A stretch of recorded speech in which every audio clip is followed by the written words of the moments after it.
Christmas. Tom, tom, tom, tom, tom, tom, tom, tom, tom, tom, tom. O, to łopierona.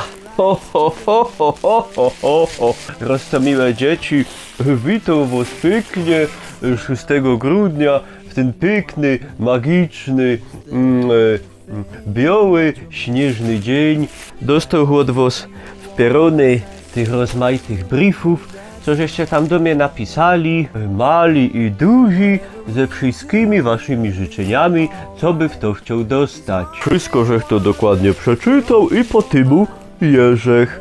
Mam nadzieję, i że byliście bez cełki rok grzeczni. Ja widzę, co wy tam robicie po nocach w tych konkubinatach. Przywiózł żech to was pora fajnych kieszynków.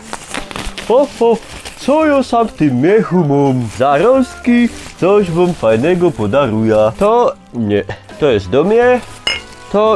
To jest też do mnie. A nie, to jest do mnie. Ale coś sam fajnego. O, to nie. O, to będziecie moc radzi. O. O, o, o, o, o.